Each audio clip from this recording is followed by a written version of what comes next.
It's just now happening very quickly.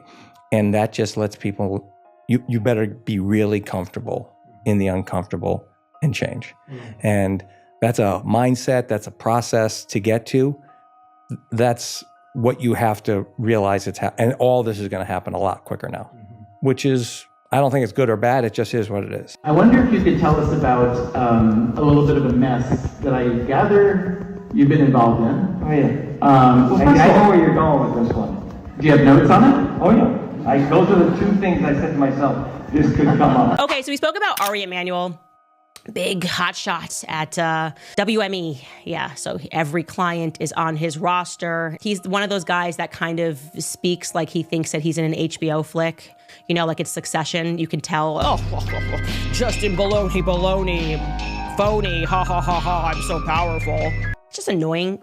Life is not a movie script. Just try being a human being. So this is Ari Emanuel, and he is one of the executives at WME. And WME is the talent agency that Blake Lively, Ryan Reynolds, Taylor Swift are all signed to, okay? And Justin Baldoni used to be signed to this talent agency until this guy fired him once Blake came forward with her allegations, and he is finally talking about it. We thought that this audio was lost. All right, so the audio has leaked. The infamous Ari Emanuel, Justin Baldoni baloney audio has leaked.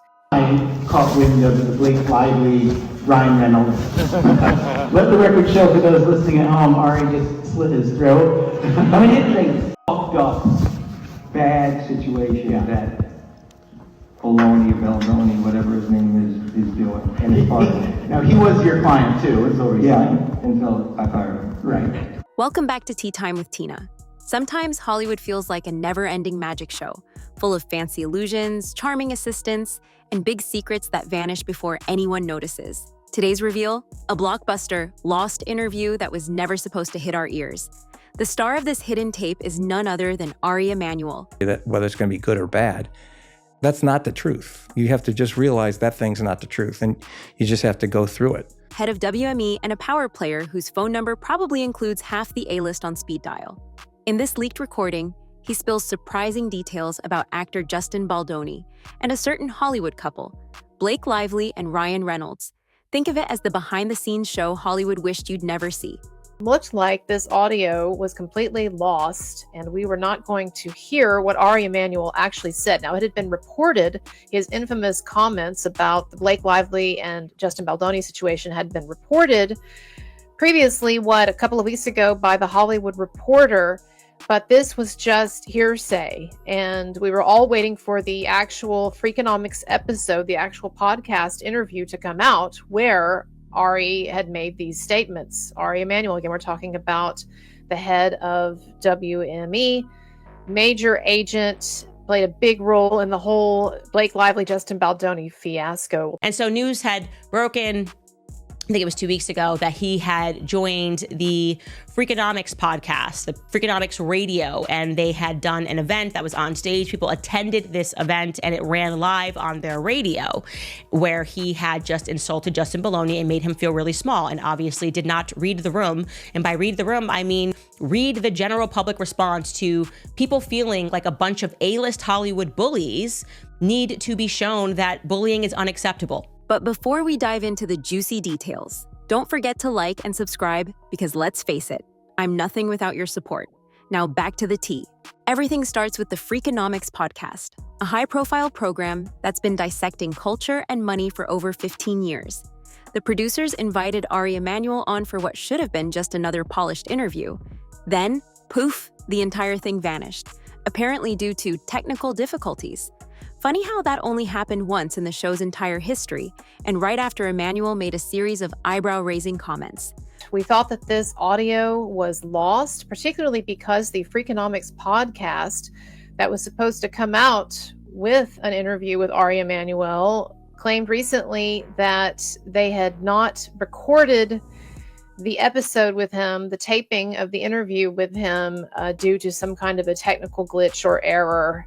Now it's interesting because the host of Freakonomics, Stephen Dubner, is now coming out and saying, actually, that episode is never going to air on our podcast. And they're entitling it The Show That Never Happened and saying that there were just tech issues with the venue.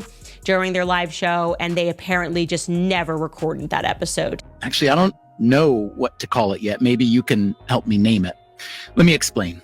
Last Thursday, on February 13th, we were scheduled to do a live Freakonomics radio show at the Wilshire Ebell Theater in Los Angeles episode. But there is something thrilling about the live setting, the interviews that you're not really sure where they're going to go, the response from the audience that you can't predict. And that's when our excellent editor, Ellen Frankman, comes up to me with a look on her face that I couldn't quite figure out. In retrospect, she looked really ill. She was shaky. Her face was pale. So I asked her, what's wrong? And she tells me that in addition to the audio failures we had earlier, there was another even bigger failure. The show had not been recorded, she says. And I didn't understand. I asked her to repeat herself. She said, they didn't record the show. Fortunately, a quick-thinking journalist decided to stealth record the conversation on their iPhone, rescuing these confessions from the digital abyss. If there's one thing Hollywood hates, it's an iPhone that doesn't follow the script. So what exactly did Emanuel say that was so spicy it had to go missing? For starters, he openly brags about firing Justin Baldoni. Yep, the same Baldoni who's known for his philanthropic work and heartfelt projects. Even more shocking, Emanuel suggests he did it because Blake Lively and Ryan Reynolds nudged him to. I caught wind of the Blake Lively, Ryan Reynolds. Let the record show for those listening at home, Ari just slit his throat. I mean, it's a fucked up, bad situation that Baldoni, whatever his name is doing. And his partner. Now, he was your client too, it's always Until I fired him. Right. You know, just give a little bit of the backstory. It's not really fair. I've known Ryan and Blake for over a decade. They're really incredible people. In Hollywood, they have been incredibly successful. People work with them. They've never had any bad mojo out there and treated people badly. They kind of are charitable because we help them with their foundation. They've given tons of money away. If what is alleged in her lawsuit that happened on social media, just because she complained to the studio that things were unhealthy on the set, that he was director and this man was the producer, and they did to her what they're being alleged, they're really bad people. And Blake, I know Blake, I know Ryan, they're actually good people. Now, social media is a really good thing at times because it lets people, stars, connect with their fans. But these two guys used it in an evil way, if that's true. She felt that she was not being protected. She complained, and then these people tried to go after her. They should stop. And they're still trying to do it, and they should stop. And what was your role? Did you fire him as a I fired client? him. I'm a ride or die. And they're good people. The guy even calls Justin baloney throughout the chat, which sounds more like a playground taunt than a statement from one of Hollywood's top agents. If that's an example of the big leagues, you've got to wonder what Emanuel says when he's really annoyed. I see your creative talents, and raise you a deli sandwich pun. You might ask, why on earth would one of Tinseltown's couples care about who WME represents? Well, rumor has it they weren't exactly best friends with Baldoni behind the scenes. Emanuel gushes about them like they're saints who can do no wrong, but the leaked host suggests otherwise. Depending on who you believe, Lively and Reynolds might not be as halo-worthy as their social media banter implies. Now, this is just my opinion, okay? But they were never going to side with Justin, okay? They were never going to keep Justin as a client if it meant pissing off Blake and Ryan. Because Blake and Ryan, specifically Ryan, makes WME a ton of money. Not to mention, they're besties with Taylor Swift, who also makes this agency a ton of money. If the three of them leave, so does a lot of their profits. So I don't know, but this guy's opinion does not sway me because he has a lot to lose and a lot to gain based on his relationship with Blake and Ryan. Whether it's minor set demands that snowball into major headaches or a more serious clash of egos, the allegations point to a deeper friction. The takeaway? Hollywood couples can command serious influence, even when it's not all glitz and glamour. Part of Emanuel's rant zeroes in on social media. He claims Baldoni used it in an evil way to spin a narrative against Lively, urging him to ditch these public showdowns. If you've ever tried to recall a tweet 5 seconds after posting it, only to realize it's already gone viral, you know the internet lives for drama. Hollywood bigwigs don't always appreciate that power lying in the hands of keyboard warriors.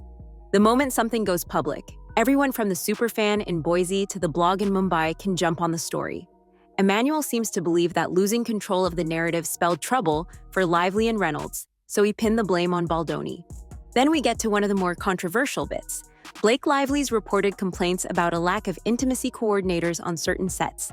Emanuel defends her stance, calling it a necessary step for everyone's comfort. The leaked host, however, paints Lively as the real troublemaker, saying she was far from a team player. So is this a genuine workplace safety issue, or just another way for a Hollywood heavyweight to throw their weight around? The truth might be somewhere in the middle, or as elusive as a paparazzo-shy celebrity.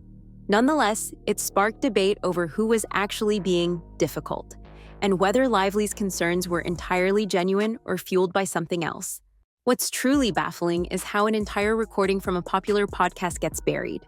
The official line about a technical failure isn't exactly convincing to people who know Freakonomics' perfect track record. Calling it a black swan event is putting it mildly, like if your car's engine randomly vanished one day and everyone said, "That's normal, right?" With Hollywood's deep pockets and connections, it's not a stretch to imagine a few phone calls were made to ensure the interview never saw the light of day. But that one rebellious journalist's iPhone saved every sarcastic jab and every bombshell statement, proving that even the best-laid plans can unravel with a single audio file. In the most ironic twist of all, Ari Emanuel finished the interview and dashed off to the 50th anniversary of SNL, a huge event starring none other than, you guessed it, Ryan Reynolds and Blake Lively. All right, I know you have a plane to get on. You want to tell us where you're going, by any chance? I'm going to the 50th anniversary of SNL. I can't wait. Imagine him strolling in, all smiles, after basically throwing Baldoni under the bus. Did he high-five Reynolds backstage or casually whisper, "Mission accomplished"? We may never know, but it's a real-life script you couldn't write better if you tried. Secretly slam someone on a podcast, then party with the very people who wanted him out. So what now for Justin Baldoni? If you believe the leaked tape, he has a pretty strong case against WME for unfairly dropping him. In the court of public opinion, a recorded confession is gold.